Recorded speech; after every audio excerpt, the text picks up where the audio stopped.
I'd like to transition now maybe to a more controversial topic. Sounds good. So I'd like to talk to you about your support for Bashar al-Assad.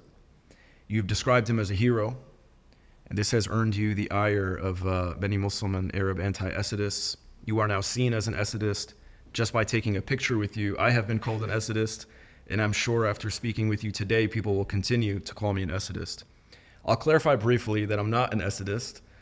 Before I let you explain your views on Assad in Syria, I just want to provide the following information for our viewers. So Bashar al-Assad has a decades-long reputation of ruling the country with an iron fist. He came into power in 2000 after his father, the former president, died. He was too young to become president, but the parliament swiftly amended the constitution for him to come into power.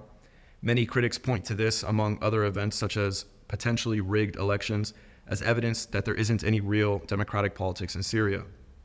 Bashar comes from a minority sect in Syria, the Alawites, who make up less than 10% of the population. Many Sunni Muslims who make up the majority of the Syrian population feel that the Alawites have disproportionate economic and political power in Syria.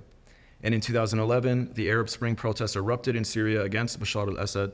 Those protests and the Syrian regime's response would eventually evolve into a more than decade-long conflict that persists until today. It's estimated that more than 600,000 people were killed in this war and millions displaced internally and across the world.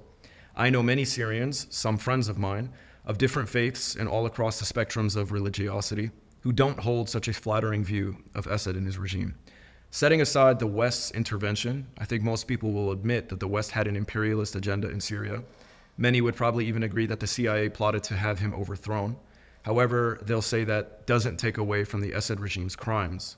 So when you call Bashar al-Assad a hero, it's undoubtedly going to be insulting to large factions of Syrians whose family members were killed and tortured before, during, and after the Syrian war.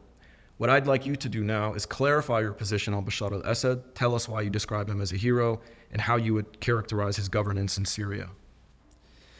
Well, it's hard to have any one opinion about someone that you can condense down into a single question answer. But I guess when I look at Assad and I say he's a hero, and I say as an American patriot I stand with him, or any leader for that matter, be it Putin or Xi Jinping, I mean, I can appreciate things about what they do for their own countries while also recognizing that there are issues.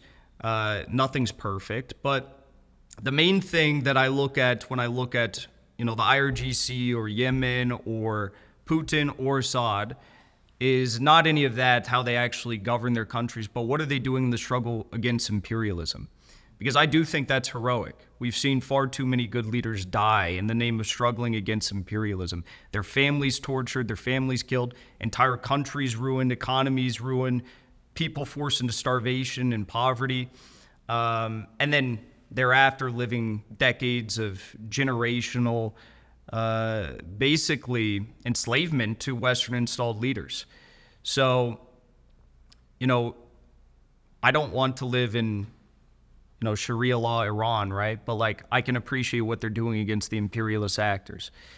As for Assad, though, in Syria, I do think that it's a very interesting history and one that's often lied about by countries and media outlets that I think, in other instances, like in the case of Gaza, we consider allies.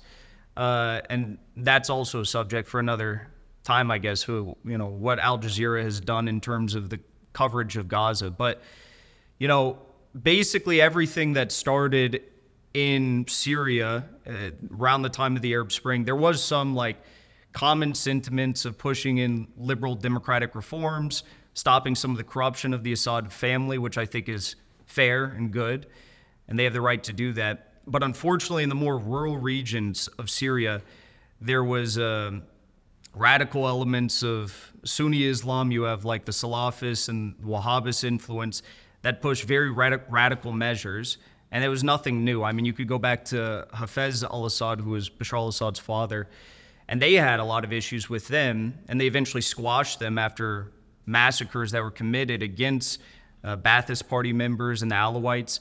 And those individuals went to fight for the Mujahideen with the CIA, and they were radicalized by those ideologies there.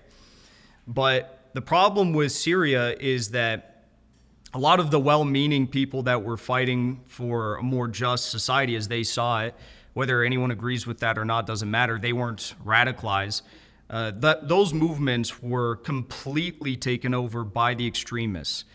And some people might be thinking, well, like, how did that happen? I mean, how did they take over the movement? It happened because people like al-Baghdadi and Jolani, who were in Iraq, felt as though the mission for establishing ISIS, Islamic State, inside of Iraq failed, and they wanted to take that fight to Syria on the border of Iraq. Of course, they were backed by the United States. The United States, the CIA, had established rat lines for armed shipments in Libya and in the south of Turkey. They were smuggling in sarin gas. They were smuggling in arms and communication centers for the opposition. And the press, Qatar, Turkey, the United States, the United Kingdom, and Saudi Arabia called the opposition moderate rebels, but they're actually Al-Qaeda, ISIS, and Al-Qaeda-linked groups like Hayat al-Sham, Al-Nusra Front, Jaish al-Islam, all those groups, they're all Al-Qaeda-linked for the most part. And they committed horrific atrocities against the people of Syria. Their goal, as they stated, was to establish the management of savagery, as Max Blumenthal put it in his book, and basically wipe out all of the Alawites. They even said it on Al Jazeera. They said that the Alawites brought genocide upon themselves. That's a very troubling thing to have said on an outlet like Al Jazeera. It's even more troubling when you find out that Qatar, Turkey, Saudi Arabia, and the US were all funding and arming the opposition. The worst part of all is that Israel also armed the opposition and provided them with a lot of, air superiority in the south. And some people might be wondering, well, why is it happening?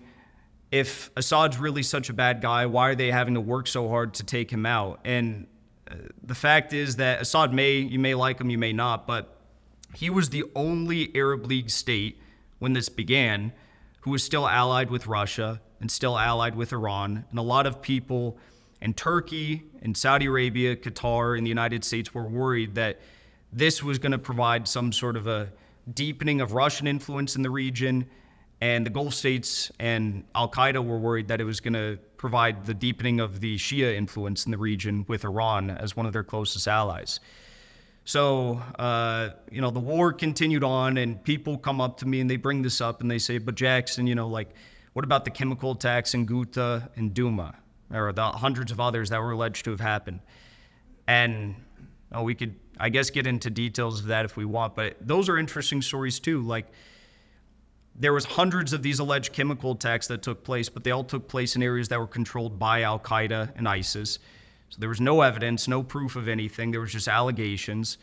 There was, in most cases, no videos or photos or anything like that. And in 2013, Barack Obama said, my red line for intervention in Syria is to have, a chemical attack that Assad might carry out. And this is what really radicalized me the most about defending Assad, because we saw one of the most horrific acts of the whole war. 1,200 individuals were killed in eastern Ghouta.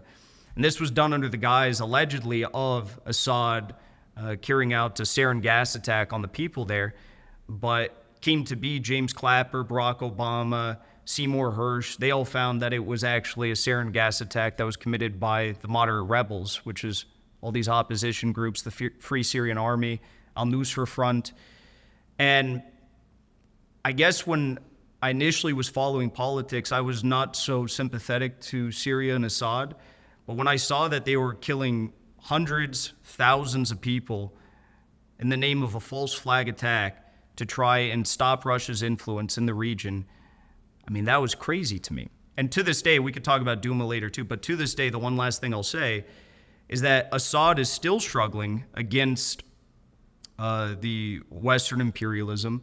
ISIS would have taken over Damascus had it not been for Russia. Russia came in 2015, and John Kerry, who was Secretary of State in the Obama administration, was recorded in a secret recording saying that ISIS was running rampant. If it wasn't for Russia coming in, ISIS would have taken over Damascus and slaughtered many of those religious minorities that you mentioned inside of Syria.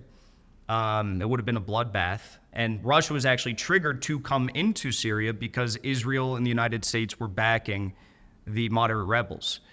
So I just don't understand how anyone could condemn a man who is fighting to get his country back. The 1/3 of the country in the Northeast is still controlled by the United States and the Kurdish allies. They're stealing oil, they're stealing bread. People are starving in Syria. They don't have access to their raw minerals. Petroleum in Syria is the most expensive out of any place in the world. That shouldn't be in a country like Syria that has ample oil. So, in short, I see Assad as a, I guess, controversial man that maybe didn't do everything right, but no one does. We're humans. But was fighting probably the biggest fight of all in the region in terms of like the arsenal he was armed with and the arsenal that the opposition was armed with. And he actually proved to be quite successful. And I think that should be praised for what it is.